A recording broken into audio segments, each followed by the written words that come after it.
Have you ever flown? I mean, really flown. I'm not talking about getting shot out of a cannon or being launched out of a trebuchet, although that would be kind of terrifying in itself. But I mean in a plane. Have you flown somewhere overseas or even in your own homeland? It's terrifying. I hate it. I hate flying. I've flown numerous times and I freaking can't stand it. It just rattles my nerves and it scares the crap out of me. I know they say flying is safer than driving in a car, but when I'm driving in a car, I have a little bit of control. I've been in numerous accidents, not my own fault, of course, and I've even been in a car that's rolled a couple times and I walked away unscathed.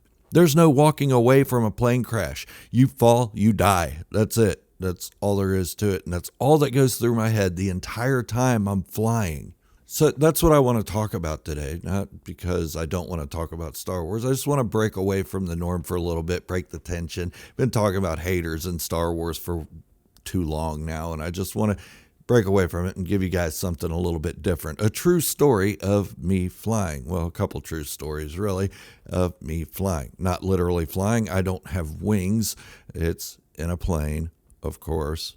And before I get into it, I do want to announce this video's sponsors. These are people that just love the channel and wanted to be called sponsors, so I grant that. And the first one is B. Smith 5379. The second one is Chris Stansfield. And by the way, Chris, thank you for the email. I really appreciate it. And any of you can email me and ask to be a sponsor. But this is their message. Please subscribe to the channel, hit the like button, and share the video. It really does help the channel grow. But let's get back into it. So yes, I am terrified of flying. I hate it. There aren't many things I'm afraid of in this world because I know one day I'm going to meet my demise. I just don't want it to be in a fiery ball of death. That doesn't sound pleasant. Drowning also doesn't sound pleasant, but I do know how to swim, so at least I have a little bit of control there. Like I was talking about with the cars, I have control when I drive, sort of. I don't have control over other people, but I do have control over where my car goes, so I feel a little bit safer there.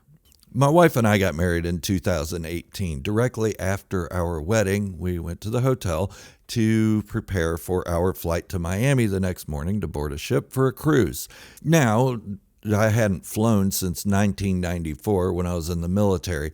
And it didn't really bother me then, but I was also just in my 20s. It seems the older I get, the worse my stomach feels about being up high.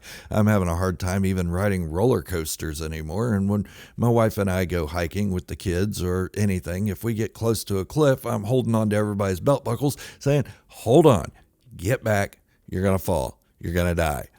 That's just how my stomach works now, and that's how everything just turns out. It sucks. I hate it. I used to be this adventurous guy that would jump out of a 2-story building on a dare. Now I can't even look out the window of a 2-story building without feeling queasy. Okay, so we are going to fly from Cincinnati to Miami. Okay, 2-hour flight, no big deal. I was actually excited about this before I got to the airport. I was all awestruck, like, oh, I get to be in one of these wonderful machines 30,000 feet in the air, and it's been so long, I can't wait, and blah, blah, blah, blah, blah, blah, blah, until I get to the airport. We arrive at the gate after we go through TSA and all that stuff, and this is what I see. It's a freaking kite. They want me to fly on a freaking kite. Who's ever rode on something that small? I didn't even know they made planes that small for commercial use. I thought they were all private planes or something, or crop dusters or some crap like that. No, they got to put me on this tiny little thing for 2 hours. Right away, I feel my blood pressure drop. I felt lightheaded, and I could feel every one of my innards jumping up into my esophagus. Yeah, I didn't know they'd fit, but they did. And it sucked. I could feel my heartbeat in my neck. It was horrible. Yeah, and I'm a tall guy. I'm 6'4", a little bit over that. And it freaked me out. I thought, man, I'm bigger than the plane. Why don't they just shoot me out of a cannon or a trebuchet or a catapult or something toward Miami? That probably seems safer. And it's 4 a.m., so that means it's going to be dark. Okay, some people say, well, that's no big deal. You can't see the ground. You don't know how far up you are. Wrong. You are just sitting there visualizing, oh, my God, I'm 30,000 feet above the ground, and I can't even see when the ground's going to hit me when we fall. And my wife back then, she flew all the time. Once a year, she'd have to go to a conference for her job in Las Vegas, and she'd fly from Cincinnati to Las Vegas, no problem. And she'd always text me when she got done, hey, I landed, we're good. All right, cool, have fun, that sort of thing. And so she's this little calm person, and she's tiny. My wife's 5'1", and this plane looks like a cruise ship to her. And to me, it's a kite. And I'm freaking out, and she's trying to calm me down and everything. So finally I'm like, okay. So we're not even paying attention to our boarding passes at this moment. And we get on the plane, and then we look at our boarding passes, and we're like, oh my God, they didn't even seat us together. So now I'm really freaking out. I'm like, oh my God, what? I can't be sitting here alone in this state. This is a horrible state. And yeah, I'm full of anxiety at this point and didn't even realize I didn't want to fly until that moment. So this business dude gets on the plane, and he's starting to put his stuff in the overhead compartment and everything right next to where I'm going to be sitting. So I look at the guy and I say, okay, brother, we got two choices. One, you can sit here and that's fine, but I'm going to be holding your hand the entire time, and I'm going to be squeezing it because I'm fearful for my life. Or two, you can switch seats with my wife, and she can be the one to take the brunt of my punishment. And he just looks at me, grabs his stuff out of the overhead compartment, and switches seats with my wife. Thank God. Okay, so my wife knows I'm nervous at this point. But when I saw the plane, I need to go back a little bit. When I saw the plane, I had to go back to the lounge at 4 a.m. Yes, 4 a.m., and they were not serving alcohol. I felt like I needed to get drunk at this time, and they were not serving, and I was upset. I was like, oh no, I don't have anything to calm my nerves. So, okay, back to the plane. We get on the plane, and we sit in our seats, and she's got this little neck pillow and everything, and I'm like, how are you going to sleep? Aren't you scared? She's like, no, I'm not scared. I fly all the time. This is easy. It's like catching a bus downtown. Like, no, it's not. Buses don't fly 30,000 feet in the air. They don't fall out of the sky. It doesn't happen. So it's not like riding a bus. This isn't calming me at all. So going back to the interior of the plane, as we're sitting down, I look around and I'm like, oh my God, I can reach my arms out and touch both sides without stretching. I would have to bend my elbows just to make my arms fit. That's how tiny this thing was. It's like flying in a cigarette. Ugh. So we sit in our seats, and she's trying to calm me down and everything, and she's like, I'm going to take a nap. I'm like, a what? She's like, a nap. I'm going to go to sleep. I'm like, yeah, no, I don't think that's such a good idea. Your hand is going to be numb when you wake off if it's still attached. And we're exhausted at this point because it's 4 a.m. We'd been partying all night with family and friends at our wedding reception and had a few drinks that night, and I was still feeling the effects of that, but it was not nearly enough to calm me down. But I convinced her to stay awake for the takeoff, and that was good because I was squeezing the crap out of her tiny little hand, and I don't know how she can still use it to this day. And that was 5 years ago. Now, when we sat in our seats, buckled up, and prepared for takeoff, I figured, okay, they'll be around with the drink cart any minute because it had been a long time since I'd flown, and I didn't realize that they can't roll a drink cart with the plane at an incline. I don't know. My brain wasn't working right, obviously. But I'm sitting there and I'm like, oh my God, I can't even get a drink until we're at cruising altitude. What the hell? So we're taking off. I feel the G-forces, like 90 million of them going through my body while my guts are still in my esophagus. And I'm screaming, not out loud, but to myself. I'm like, "Ugh."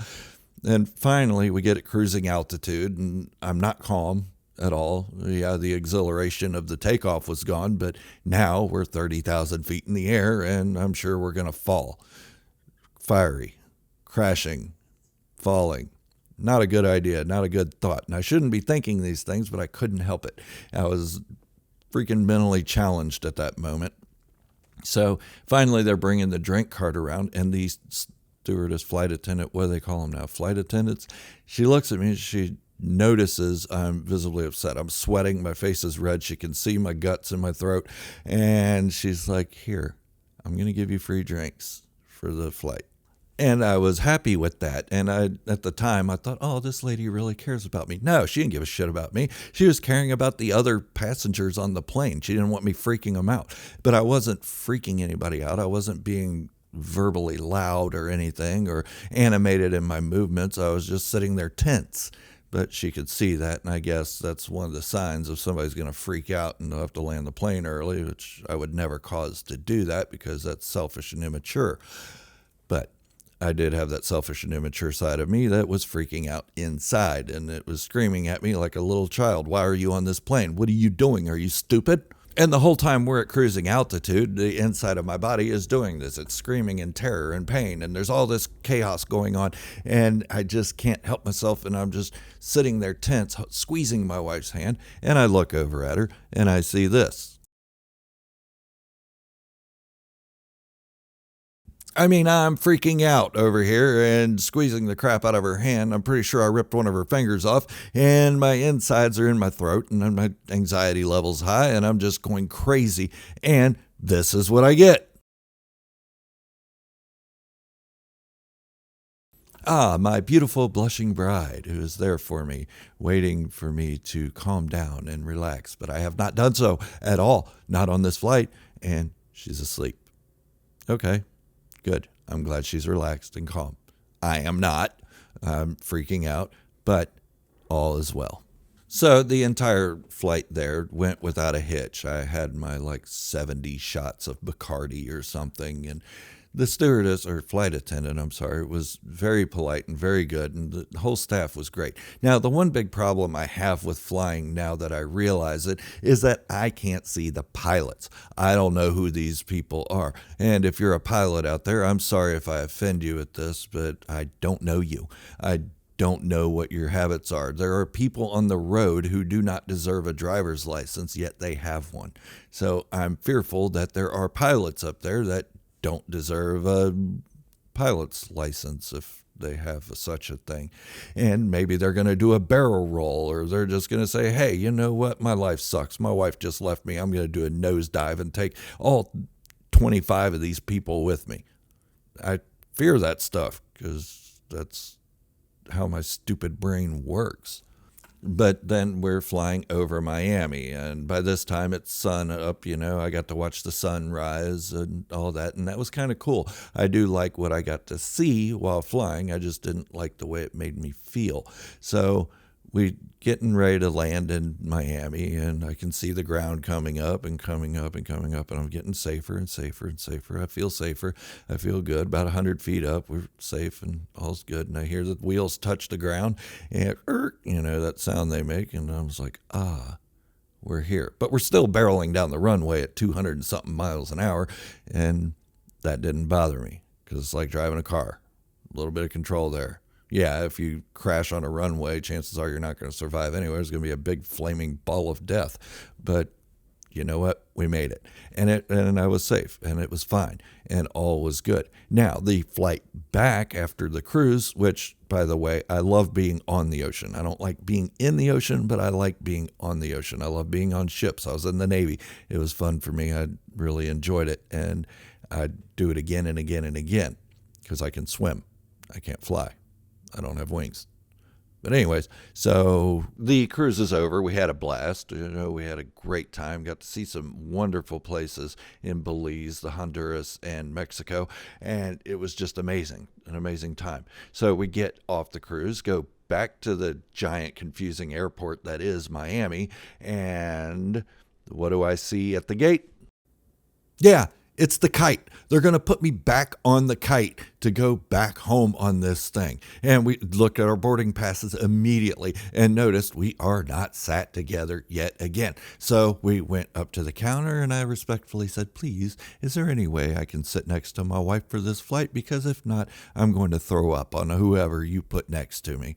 So they were very accommodating and they changed the seats. But there is a caveat. Guess who gets to sit next to the emergency exit? And this doesn't terrify me at first because I'm like, oh, cool. So if something happens, I'm first one off the plane. And that came out of my mouth to this poor lady sitting at the counter giving us our tickets. She said, oh, no. If something happens to the plane, then you get to help everybody else off before you get off. No, that's not how this works. First one in, first one out, right? Yeah, that's how it's going to go. Every man for himself when a plane's falling to its doom. But no, I have to help people off. She says, hang on. But there's a catch. I said, oh no, another catch. She said, yes, you get free drinks throughout the flight for being by the emergency exit. This pleases me. I become happier until we get on the plane. Now, mind you, before we got off the cruise ship, I did have a few drinks to lighten my load, so to speak, so that I would not be terrified this time flying. But the plane was delayed, and said drinks wore off. Anxiety returns. And I now know that the drink cart does not come around when the plane is at an incline for fear of rolling that cart into somebody or damaging the plane, which would certainly cause my own demise and that of my beautiful new wife of just a week. So, yeah, I didn't want that, and I'd just have to deal with the terror all on my own. Again, because my wife wanted to sleep.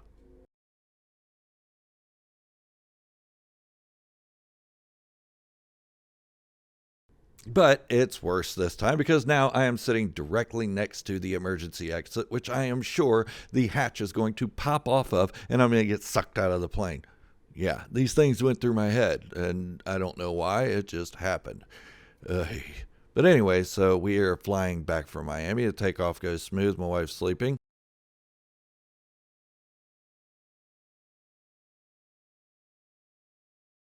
But as smooth as the flight was into Miami, it was not so smooth going back to Cincinnati. No, turbulence the entire time. I couldn't even get up to go to the bathroom because they kept us in our seatbelts the whole time. Finding out that, these little bumps that I'm feeling are actually us dropping like 200 feet and then rising back up and then dropping 200 feet and rising back up. It's terrifying. It's mortifying. I don't even know how to explain it, how my body thinks or my brain acts. It's just horrible. So I'm sitting there looking around and I'm seeing all the other passengers are calm and sleeping and just playing with kids or whatever and just smiling and laughing and yada, yada, yada. Wait a minute. Let me go back for a second. So when we were boarding the plane, we're getting ready for takeoff. The pilot comes on the intercom and says, I need one person to move forward to balance the weight a little bit better. One person is throwing the weight of the plane off? Holy crap, this is doomed. We're not going to make it. That's all there is to it. But we did. And we're in the air, and all this turbulence is going on and everything. And I'm thinking, okay, some person in the back is just bouncing around and making us fall to our dooms. And this pilot guy doesn't know what he's talking about. And he needed to move two people instead of one. But no. Okay, so we're flying even, and it's just bouncing around a lot. And I see all these people just sitting there calmly, just doing whatever normally they do on flights. And I'm this chaotic ball of nastiness inside of me and screaming to myself, why is nobody freaking praying right now? Because I'm sitting there, going through the Hail Mary and everything, and I'm not a religious person, but I'm going through all of it. I'm going through every religion, just every prayer I can think of, namaste is coming out my mouth and Hail Mary and all that stuff, and it's just chaotic. So I decide I'm going to get my book out, which was at the time Thrawn Alliances. I got my book out and I started reading, and I got about 4 words in before I could not think anymore. I couldn't even react to what was going on in the book, and I had to finish the flight out, this chaotic ball of nightmare. Yeah, so the flight, it did go off without a hitch. We were flying over Cincinnati Airport, which is called CVG for some reason, and we pass it up. Not just a little bit, a lot. We wind up, I can see Dayton, Ohio, underneath of us, and I'm like, okay, we're like 100 miles out from where we're supposed to be. Hey, dude, turn around. You missed it. It's back there. I could see it. I watched us pass it.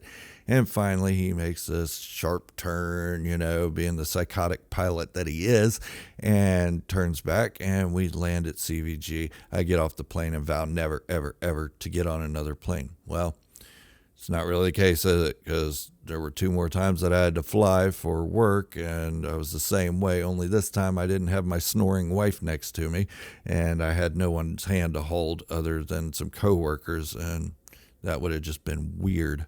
Now, when I flew to these conferences and training and stuff for my job, guess what they put me on? The same freaking kite that I was on to Miami. I don't get it. It's my karma. Now, I do want to go to Europe, and I do plan on doing that at some point in my bucket list. That means I will have to fly. And so help me God, if they put me on that kite one more time, going across the Atlantic Ocean, I'm getting off, and I'm going and booking a ticket for a boat. I'm going to sail across the ocean. I don't care about high seas. Those don't bother me. Waves don't bother me. They rock me to sleep. I will ride a boat, and I'll meet my wife over there if she doesn't want to join me, but hopefully she will join me on the boat. But I don't care what kind of ship it is either. It could be a tugboat. It could be a canoe. I don't care. I don't want to fly on that little cigar again. Cigars burn. Think about it. Painful. But anyways, I'm going to shut up now and quit talking about this. I just thought I'd share this story with you guys because it's one of those things that just, I don't know, it's part of my life. It's part of who I am now. I don't like it. I don't like that I can't fly comfortably, but maybe one day I will. So if you're new here, go ahead and hit that subscribe button, like the video, share it with some friends, and get a good laugh at my own expense. I really don't care. It's kind of funny. And this is Gerald, a Star Wars fanatic, signing off, wishing you all great health, happiness, and peace. Thank you all for watching, and remember, this is the way. And positivity in the Star Wars community and the flying community can be the only way.